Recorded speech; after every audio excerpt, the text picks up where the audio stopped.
Voulez-vous contribuer à notre chaîne? C'est facile. Le lien pour devenir un soutien sur Patreon se trouve dans la description. Abonnez-vous à notre chaîne, aimez et partagez nos vidéos avec vos amis, et n'oubliez pas de laisser votre commentaire. De cette façon, vous nous aidez beaucoup à diffuser la parole de Dieu.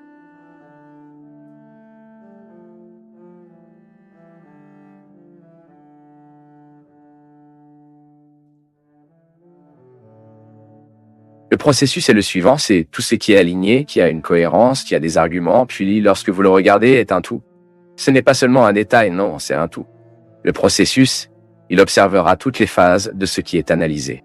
Et dans nos vies, mon peuple, si nous n'avons pas la sagesse nécessaire, nous vivrons la vie oubliant toujours que c'est procédural, ne voulant que le résultat de choses. Et ce n'est pas comme ça. Si je ne me réjouis pas dans le processus, le bonheur ne sera pas possible pour moi. Jung, qui était un grand adepte de Freud, qui a ensuite créé une façon très unique de voir la psyché humaine, il a dit précisément que l'être humain est vivant, car il est nourri par un désir. Si nous ne voulons pas, si nous cessons de souhaiter, nous mourrons progressivement. Oui, parce que pour lui, le désir est un élan vital qui nous maintient en vie. C'est ce mouvement intérieur qui nous rend prêts à nous réveiller tous les jours, à travailler, à vivre, à faire ce que nous devons faire. Jung a déclaré que lorsque nous vivons la satisfaction du désir, il peut même y avoir une certaine frustration. Ensuite, nous constaterons que le meilleur désir était de le construire, et pas tant. C'est là que ce dicton populaire est que le meilleur de la fête est de l'attendre. Oui, l'expérience de vous cultivera en souhait, vous pouvez l'appeler autre chose, vous pouvez parler autrement. Viktor Frankl a appelé le sens de la vie. Lorsque vous gardez le sens des choses de l'existence, ce qui fait de vous qui vous êtes, vous commencez à goûter le processus qui n'est pas seulement le résultat du sens de la vie. Parce que j'espère, vous y avez également une dimension procédurale. Vous n'êtes pas avec vos mains croix, les bras croisés, attendant ce que vous voulez. C'est pourquoi dans Christian Hope est un espoir opératoire.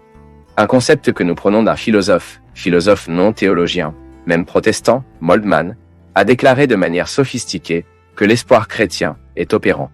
Autrement dit, je l'ai hâte. Je le fais, je construis ce que j'attends. C'est l'espoir chrétien pour l'éternité. Parfois, beaucoup de gens ont une certaine anxiété quant à l'éternité, et je comprends, nous qui sommes occidentaux, nous avons beaucoup de difficultés à gérer l'éternité, car nous sommes très rationnels. La semaine dernière, j'ai parlé de Manja Regina, qui est hindoue, et le moment est venu pour certaines explications qu'elle nous donnait. Et j'ai réalisé qu'elle allait devenir un peu fade à une philosophie orientale loin sur la base d'une capacité d'entre eux n'ayant pas à demander rationnellement tout ce qu'ils vivent bien avec la question. Ils n'ont pas autant besoin de la réponse. Et parfois, la foi semble naïve. Mais nous, qui sommes occidentaux, avec ce besoin de tout rationaliser, nous regardons souvent l'éternité et voulons le comprendre. Et parfois, en tant que prêtre, je vis l'embarras de devoir en parler rationnellement.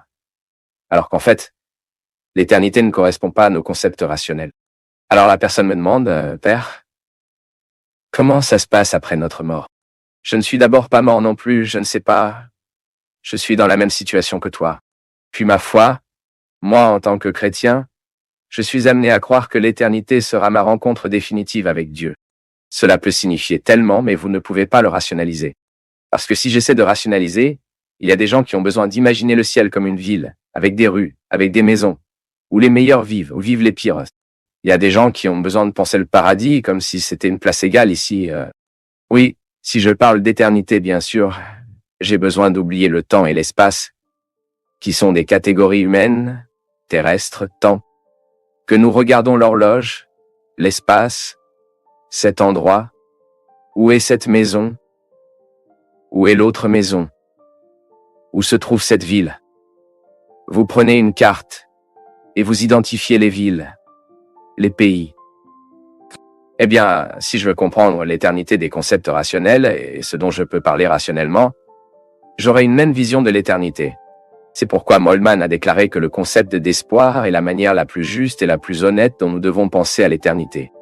De là, j'espère, mais ce que j'espère, je ne sais pas, sera une surprise. Mais tant que j'espère, je me prépare. Parce que l'espoir est opérant. D'accord, mais comment puis-je me préparer? Bien vivre. C'est bien que nous préparons l'éternité. Arrêtez de garder cette anxiété de vouloir savoir à quoi cela ressemblera après la mort. Occupy of life, c'est la seule façon de préparer la mort. C'est la façon la plus juste et la plus honnête dont vous devez regarder votre éternité. Ce que vous attendez, c'est bien vivre le moment présent. C'est pourquoi nous ne pouvons pas comprendre une religion qui nous fait du mépris du temps et de l'espace. Pendant longtemps, certaines spiritualités sont en vigueur qui ont appris aux gens à avoir du mépris pour le monde. Cela n'a aucun sens, mon peuple. Le monde auquel Jésus a mentionné, vous êtes dans le monde, mais vous n'êtes pas dans le monde. Cette expression de Jésus à ses apôtres n'était pas pour eux de mépris des choses dans le monde. Non, c'était pour eux de savoir que ce monde est éphémère. Cette maison est éphémère. Ce piano est éphémère. Ce matériel que nous utilisons pour faire en sorte que ce programme vous atteigne est un passager. Cette télévision que vous avez là-bas avant vous, où nous sommes entrés, où nous passons, est un passager. L'argent est éphémère. Le succès est éphémère. Ensuite, Jésus enseigne qu'il existe un moyen intéressant de gérer le temps et l'espace. C'est bon? Mais je ne m'accrocherai pas à ce que j'ai parce que tout ça se passe. C'est comme l'attachement aux gens. Je sais qu'il est très difficile de perdre quelqu'un, mais notre excès de souffrance en perte n'est pas précisément apprenant. Nous n'apprenons pas que les gens seront également éphémères dans nos vies. Nous pouvons même le savoir, mais nous n'avons pas appris. C'est égal à la musique, la leçon que nous connaissons par cœur. Nous ne pouvons que apprendre. Oui, il y a beaucoup de choses que nous connaissons par cœur, mais nous n'avons pas encore appris. Il se peut que si nous avions été éduqués dès notre plus jeune âge pour comprendre la mort comme un processus naturel dans nos vies, nous aurions moins de difficultés au moment où cela s'est produit à nos côtés. Mais parfois, le manque de spiritualité, l'absence de vie intérieure, nous fait trop attacher à la matière et aux gens. Donc ce sont nos difficultés, car nous sommes occidentaux. Nous sommes trop attachés au temps, à l'espace, et nous voulons comprendre l'éternité de la limite que nous avons. En tant que professeur de sciences, j'avais à dire tout ce que l'Église disait sur le paradis, l'enfer, le purgatoire, mais j'avais un défi supplémentaire qui ne permettait pas de laisser mes élèves reproduire ce que l'Église enseigne à ce sujet. Parce que parfois la catéchèse peut à nouveau être un renforcement de cet excès de matérialité. Donc, prêcher me vient, parlant du paradis, en parlant de l'éternité, et cela peut me suggérer encore une fois un renforcement que c'est matériel. Le ciel est matériel. Le ciel est situé. Le ciel est dans le temps et l'espace. Donc, mon défi en tant que professeur était que nous savions comment parler la langue sans être piégés.